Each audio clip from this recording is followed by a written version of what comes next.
Mr. Carter, if you read this after signing, it will already be too late. The words were calm, almost gentle, yet they landed in the glittering ballroom like a crack running through polished glass. Conversations dissolved into uneasy silence as Ethan Carter, the white CEO of Carter Dynamics, looked up from the crystal podium where he had been preparing to finalize the largest partnership in the company's history. Nearly 400 guests filled the grand ballroom of the Hamilton Grand Hotel in downtown Chicago. Investors, politicians, reporters, and executives stood beneath enormous chandeliers whose warm golden light reflected from marble floors polished until they looked like still water. Waiters drifted quietly between tables carrying silver trays of champagne, while a jazz quartet played softly near the stage. Every detail had been rehearsed to perfection. Nothing unexpected was supposed to happen tonight. Yet every pair of eyes slowly turned toward the young black waitress standing only a few feet away from the CEO. Her name tag simply read Maya Brooks. Her black serving apron was spotless despite hours of nonstop work, and one hand still balanced an empty tray while the other held an ivory envelope with slightly worn edges. She didn't look frightened. She didn't look angry. She looked like someone who had carried a difficult decision for a very long time and had finally reached the moment when silence would become the greater mistake. Ethan studied her with visible confusion. He had walked past dozens of hotel employees that evening without remembering a single face. To him, they had blended into the background like polished furniture or carefully arranged flowers. Yet now this waitress stood directly before him with a letter that somehow demanded more attention than the billion-dollar contract waiting beside his signature pen. Around them, security exchanged uncertain glances but hesitated. Maya had not raised her voice. She had not interrupted with accusations or desperation. She had simply stepped forward during the applause, extended the envelope with both hands, and spoken one quiet sentence. Ethan accepted it almost automatically. The paper felt unusually heavy, though it was only a single envelope sealed with plain tape. Across the front, written in careful blue ink, were only 5 words. For Ethan Carter. Personally, his confident smile faded just slightly. Something about the handwriting stirred a memory buried deeper than he expected. The orchestra continued playing, but it suddenly sounded far away, muffled beneath the pounding rhythm of his own heartbeat. Cameras continued flashing from every corner of the ballroom, capturing what reporters assumed was another ceremonial exchange before the signing. No one realized the celebration had already begun changing direction. Ethan carefully slipped one finger beneath the flap and unfolded the letter inside. His eyes reached the very first line. The color drained from his face. The applause stopped. Even the musicians lowered their instruments without understanding why. Across the room, no one noticed Maya quietly lowering her gaze, as though she had never come to embarrass the most powerful man in the building. She had only come to make certain he learned the truth before it disappeared forever. No one moved. The silence stretched across the ballroom so completely that even the soft hum of the air conditioning seemed louder than the whispers people were trying not to make. Maya Brooks remained exactly where she stood, her shoulders relaxed, her expression steady, neither expecting gratitude nor fearing judgment. She had learned years ago that truth often arrived quietly, and that people rarely welcomed it on the first day they heard it.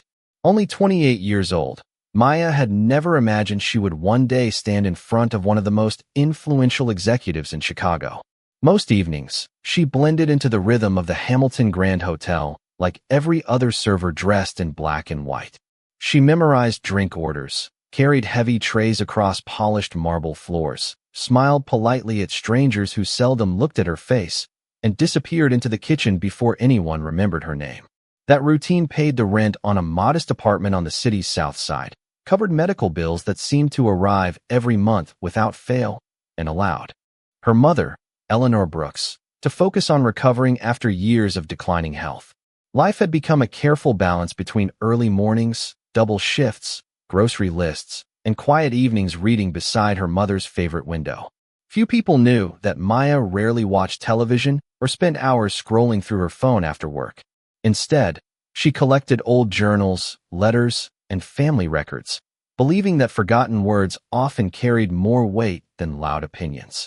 3 years earlier, while helping her late grandfather organize dusty boxes stored inside the attic of his small brick house. She had discovered the envelope now resting in Ethan Carter's trembling hands. Her grandfather, Samuel Brooks, had stared at it for a long time before telling her one simple sentence that never left her heart. Some truths belong to the right moment, not the first moment. He refused to explain further that evening, only asking her to promise that if the opportunity ever came, she would place the letter directly into Ethan Carter's hands and no one else's. Less than 2 months later, Samuel passed away peacefully in his sleep, leaving behind little more than faded photographs, worn books, and unanswered questions. Maya had honored his request ever since. She carried the envelope wherever life took her, carefully protected inside a waterproof folder that stayed tucked inside her work bag every single day. More than once she considered mailing it to Carter Dynamics headquarters, but something always stopped her. There were too many assistants, too many reception desks, too many people who could discard a plain envelope without opening it. She believed her grandfather had been waiting for a reason, and eventually she realized she had to wait too. When the Hamilton Grand announced that Carter Dynamics would host its annual partnership gala in the hotel's main ballroom, Maya quietly volunteered for the evening shift without telling anyone why. To everyone else, it was simply another busy event with wealthy guests and generous tips. To Maya, it felt like destiny finally catching up with a promise made beneath an old attic roof on a rainy afternoon. Now watching Ethan's expression change with every line he read, she understood why her grandfather had insisted the letter could never arrive too early or too late. It had always belonged to this exact moment. Ethan Carter had spent more than 20 years building a reputation that newspapers admired and competitors feared. At 46, he was known across Chicago as the white executive who never made emotional decisions. Financial magazines praised his discipline. Television interviews described him as the man who could recognize risk before anyone else entered the room. Investors trusted his judgment because he rarely hesitated, and when he did, there was usually a reason worth millions of dollars. That certainty had become the foundation of Carter Dynamics, transforming what had once been a regional manufacturing company into one of the fastest-growing technology firms in the Midwest. Employees respected him, but very few truly knew him. Behind every polished speech and every carefully tailored Navy suit stood a man whose schedule left almost no room for reflection. Every morning began before sunrise with reports, conference calls, and meetings that stretched long after sunset. Success had taught Ethan to value efficiency above nearly everything else. If a conversation lasted longer than necessary, he quietly redirected it. If someone presented a problem, he expected a solution beside it. His world operated on measurable outcomes, quarterly forecasts, and carefully calculated decisions. Tonight was supposed to become another milestone in that long history. The agreement waiting beside him represented nearly $2 billion in future expansion, opening manufacturing facilities across several states and creating thousands of new jobs. Reporters had already prepared headlines celebrating the partnership before the ink even touched the paper. Board members smiled confidently from the front tables while investors exchanged satisfied nods, convinced they were witnessing another flawless victory for the company. Standing only a few feet away was Richard Langford, the chairman of Langford Strategic Capital and the man expected to become Carter Dynamics' newest partner. Richard wore an expensive charcoal suit, a silver watch that caught the chandelier light with every gesture, and the practiced smile of someone who understood exactly how confidence should look. He greeted every guest by name, laughed at carefully timed moments, and spoke with effortless charm that seemed to reassure everyone around him. For months, financial analysts had described the partnership between Carter and Langford as inevitable. Together, they appeared unstoppable. Richard watched Ethan reading the letter with polite curiosity at first, assuming it was some insignificant interruption that would disappear within seconds. He casually adjusted his cuff links and glanced toward the photographers, expecting the signing ceremony to continue on schedule. Instead, he noticed something deeply unusual. Ethan was no longer looking at the contract waiting on the podium. His eyes remained fixed on the handwritten pages inside the envelope. The confidence that usually defined every expression had quietly disappeared. Around the ballroom, subtle changes began spreading from table to table. Conversation slowed. Smiles faded. The orchestra members looked uncertainly toward the event coordinator, who quietly lowered one hand, signaling them to stop playing altogether. Even the servers standing near the walls sensed that something invisible had shifted inside the room. Crystal glasses remained untouched. Champagne bubbles slowly settled beneath the golden lights. Richard finally stepped one pace closer, maintaining his pleasant expression although concern had begun creeping into his voice. "Ethan," he said softly, "is everything all right?" There was no answer. Ethan continued reading until he reached the bottom of the first page. Then, almost unconsciously, he turned it over and searched for the next. His fingers, usually so steady during billion-dollar negotiations, moved with unmistakable care. Whatever had been written inside that letter carried more weight than the agreement everyone had gathered to celebrate. And for the first time in years, the most composed man in the ballroom looked like someone discovering that the future he had carefully planned had been built upon a truth he had never known. Richard Langford smiled politely, but the warmth never reached his eyes. He waited another few seconds before speaking again, careful to keep his voice low enough that the nearest reporters could not overhear. "Ethan, everyone is ready." Still no answer came. Ethan continued reading as though the crowded ballroom had completely disappeared. Richard finally shifted his attention toward Maya. His pleasant expression hardened almost imperceptibly. "Young lady," he said with practiced courtesy, "thank you for delivering whatever this is. The event is very important, so you can return to your duties now." Maya met his eyes without hostility. "I have already finished what I came to do, sir." Before Richard could respond, the hotel's banquet manager hurried across the marble floor, anxiety visible in every hurried step. "Maya," she whispered, forcing an uneasy smile, "please come with me." Several guests nearby exchanged amused looks. One executive quietly muttered that someone from the catering staff had picked the worst possible moment to seek attention. Another guest chuckled under his breath, assuming the envelope contained nothing more than a complaint or a request for financial help. The assumptions spread faster than facts. Maya heard every whisper, but none of them changed her expression. She simply folded her hands in front of her apron and remained composed. She had expected doubt. Her grandfather had warned her that truth almost always entered a room dressed as an inconvenience. The banquet manager gently touched Maya's arm. "Please," she said softly. "You have done enough." Maya nodded respectfully. "Yes, ma'am." She turned without protest and began walking toward the service corridor at the far end of the ballroom. Her pace remained calm, never hurried, never defensive. Behind her, dozens of conversations slowly resumed. Some guests shook their heads with quiet amusement, while others dismissed the interruption as an awkward misunderstanding. Richard watched her leave and allowed himself a small breath of relief. Whatever distraction the letter had caused would surely end within moments. He stepped closer to Ethan again, placing the expensive leather contract folder directly beside him.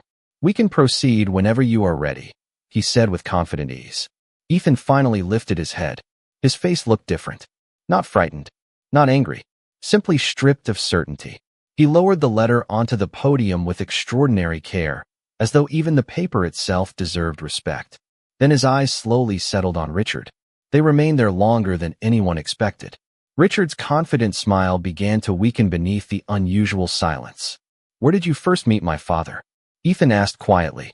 The question seemed almost disconnected from everything happening in the ballroom. Richard blinked once before answering with a light laugh. "I believe we have shared that story many times. 20 years ago at an investment conference in Boston." Ethan did not nod. He did not smile. His fingers rested on the handwritten pages while his eyes searched Richard's face with the patience of someone comparing memory against evidence. Around them, reporters instinctively lowered their cameras. The atmosphere had shifted beyond celebration into something no one could yet define. At the far end of the ballroom, Maya had almost reached the service doors when she heard Ethan's voice again, louder this time, steady enough for everyone to hear. "Miss Brooks." She stopped, but did not turn immediately. "Please do not leave the building." Every conversation died once more. Ethan looked toward the event coordinator and quietly pushed the unsigned contract away from himself. "The signing ceremony is postponed until further notice." The crystal chandeliers continued glowing above the silent ballroom, but for the first time that evening, Every person present understood that the future of Carter Dynamics would no longer be decided by the contract waiting on the podium. No one reached for a champagne glass anymore. The celebration had dissolved into uneasy stillness as hundreds of guests struggled to understand why the most anticipated business agreement of the year had suddenly been pushed aside because of a single handwritten letter delivered by a hotel waitress. Richard Langford maintained his composed posture, but those closest to him noticed the subtle tightening around his jaw.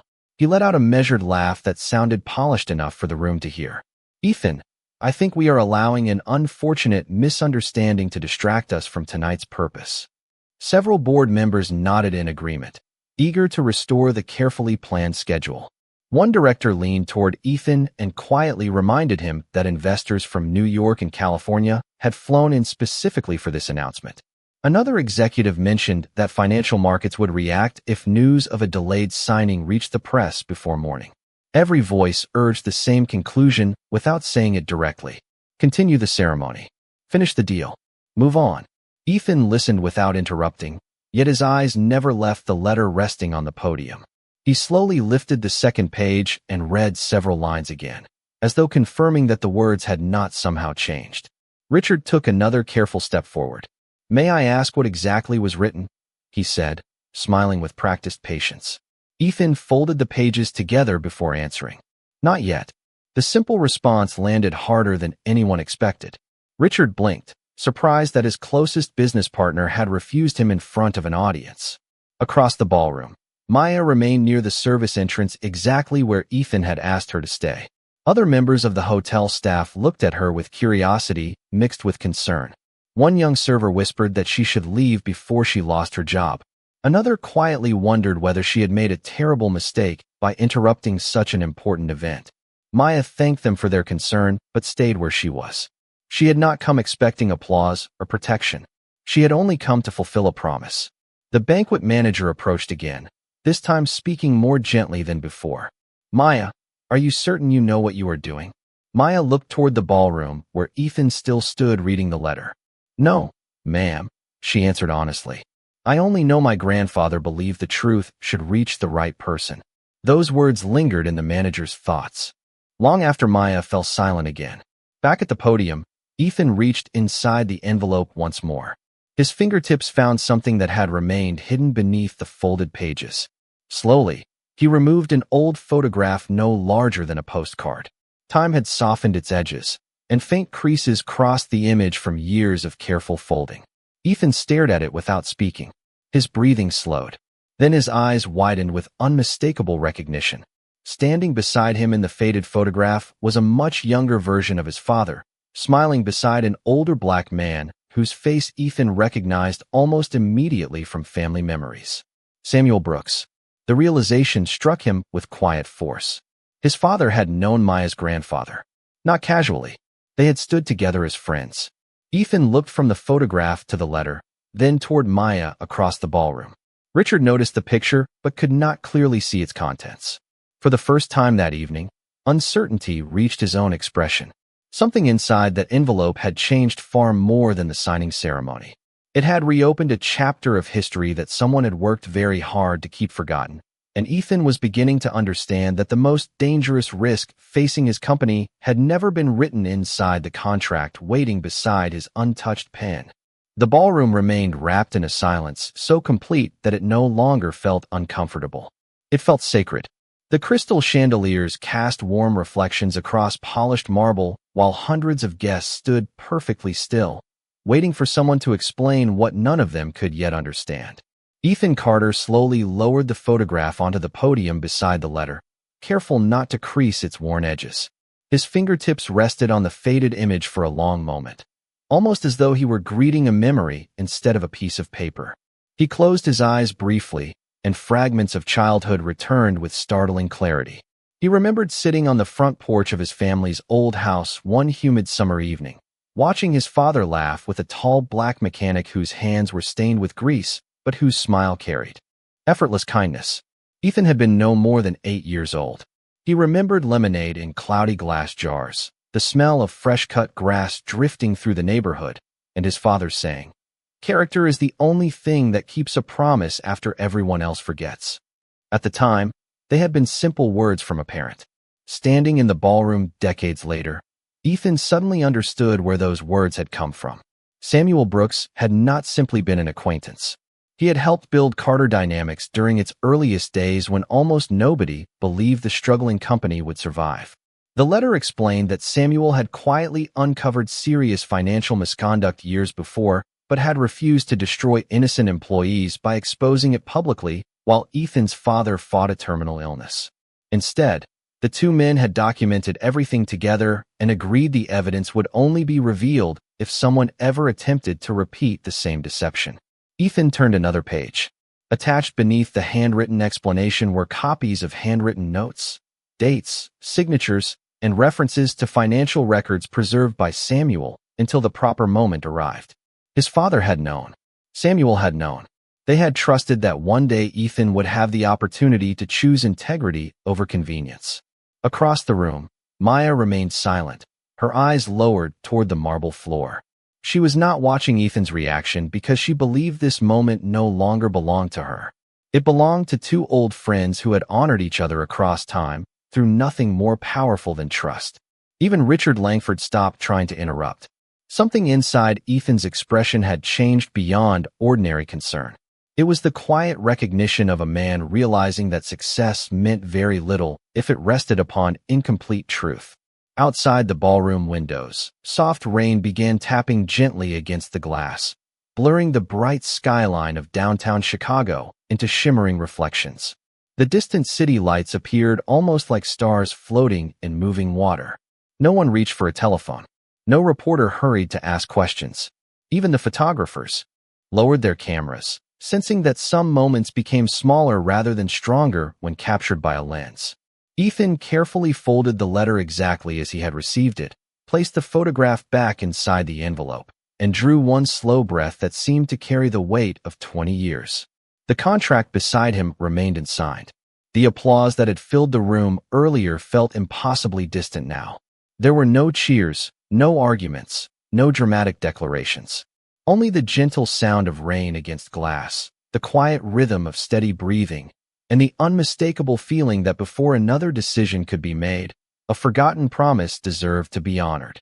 Ethan Carter finally broke the silence by lifting his eyes from the envelope and looking directly at Richard Langford.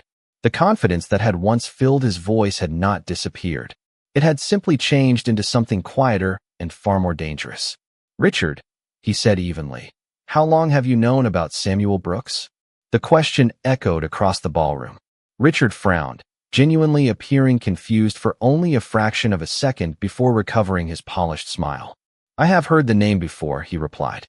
"It was a long time ago. Why does that matter tonight?" Ethan did not answer immediately. Instead, he removed one final folded sheet from the envelope, noticeably older than the others. Unlike the handwritten letter from Samuel, this page carried typed paragraphs followed by several signatures.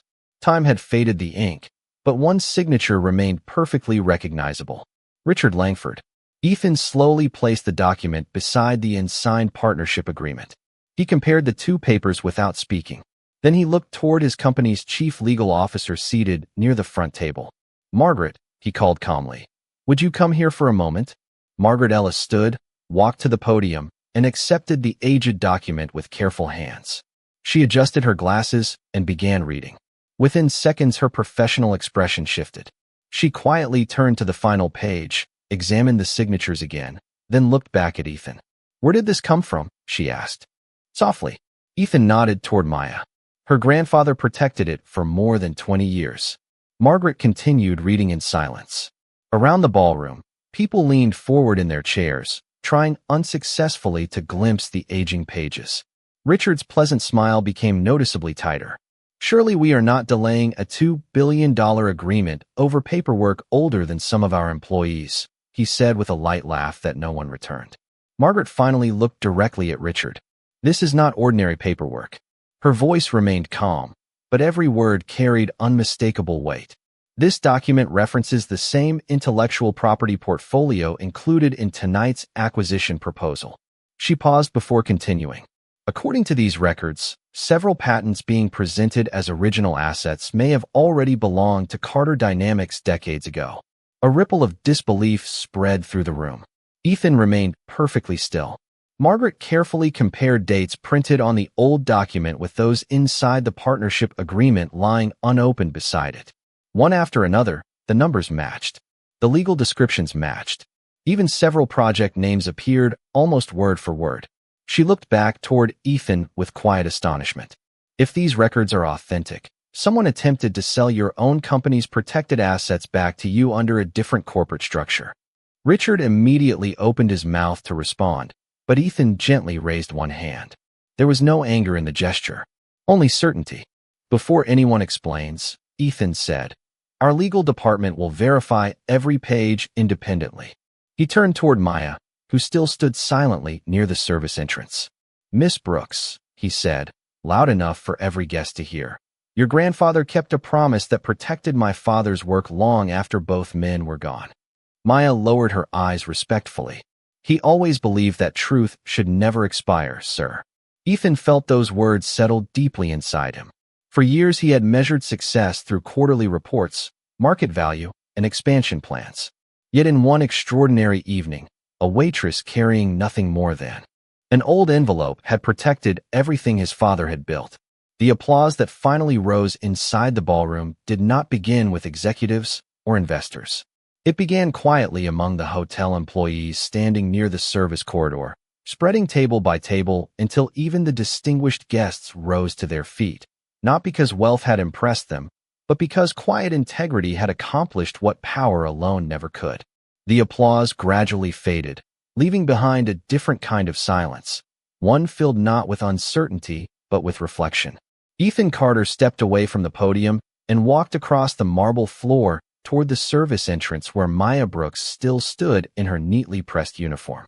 Every guest instinctively moved aside, creating a clear path between the powerful executive and the woman most of them had overlooked only minutes earlier.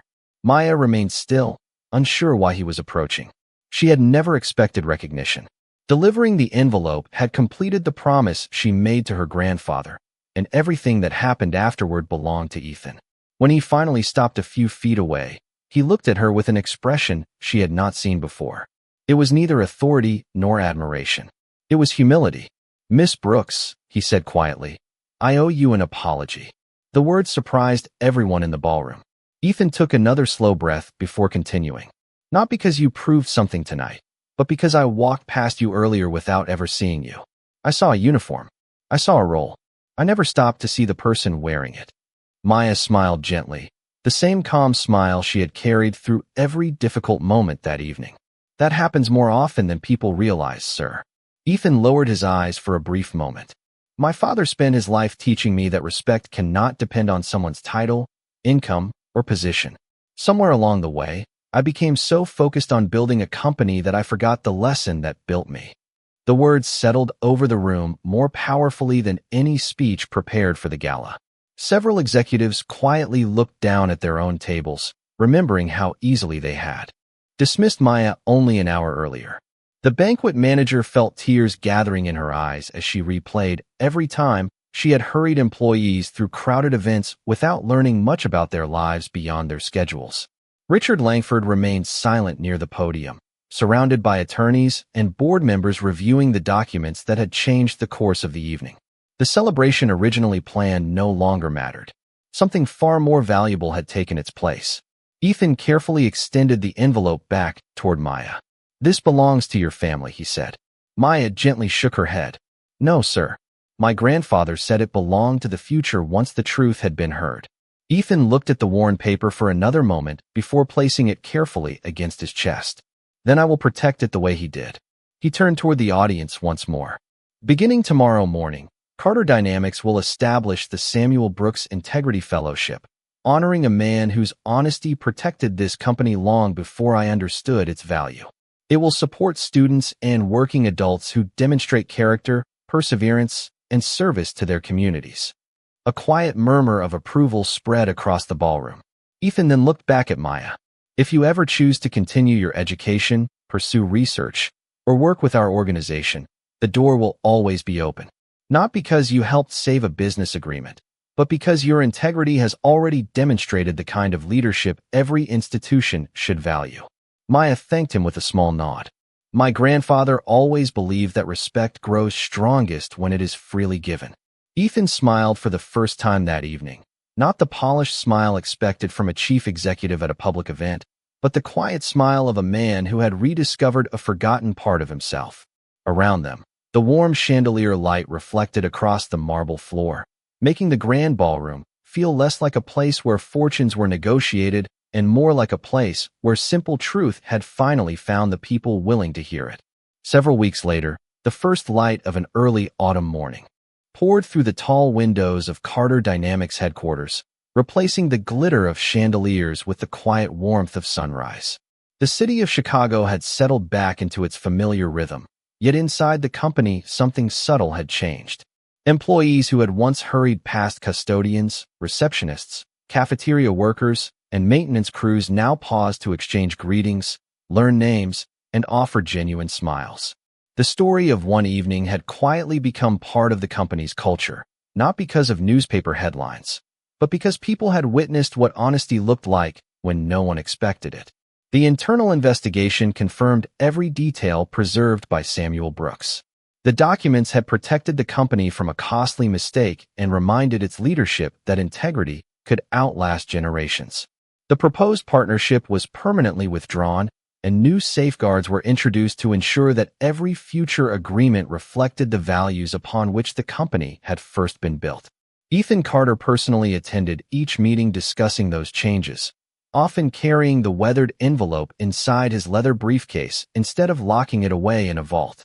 Whenever difficult decisions arose, he remembered that the most valuable guidance he had received had not arrived from consultants or market analysts, but from a promise faithfully carried by a family that expected nothing in return.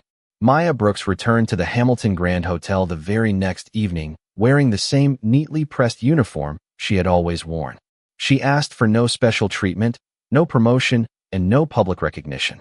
Her coworkers welcomed her with quiet hugs and warm smiles. But before long, she was once again serving coffee, arranging tables, and helping guests find their seats with the same calm kindness she had offered every day before the gala. The difference was not in her work. The difference was in the way people looked at her. They no longer saw only an apron or a name tag. They saw character. A month later, the Samuel Brooks Integrity Fellowship welcomed its first group of recipients: students, veterans, single parents, service workers, and young professionals gathered in a modest auditorium where Ethan stood beside a framed photograph of Samuel Brooks smiling beside his father many years earlier. Maya sat quietly in the front row with her mother, Eleanor, who held her daughter's hand throughout the ceremony. No elaborate speeches filled the room. No dramatic music played. Ethan simply thanked everyone for believing that doing the right thing could still shape the future. As the audience slowly departed, Maya paused beside the photograph before walking toward the exit. Outside, a gentle breeze carried golden leaves across the sidewalk while the afternoon sun reflected softly against the glass towers surrounding the city. Ethan watched from the building entrance as Maya continued down the street, blending naturally into the flow of ordinary people beginning another ordinary day. He realized that true greatness rarely announced itself with loud applause or impressive titles. Sometimes it arrived carrying a serving tray, protecting a forgotten promise, and choosing kindness even after being overlooked. Maya never looked back. She did not need to. Behind her, respect had already followed. Ahead of her, the path remained simple, honest, and quietly bright. And as the autumn light stretched across the sidewalk, the city itself seemed to breathe a little more gently, leaving behind one final reminder that the strongest people are not always the loudest, and the deepest justice often arrives without a single word.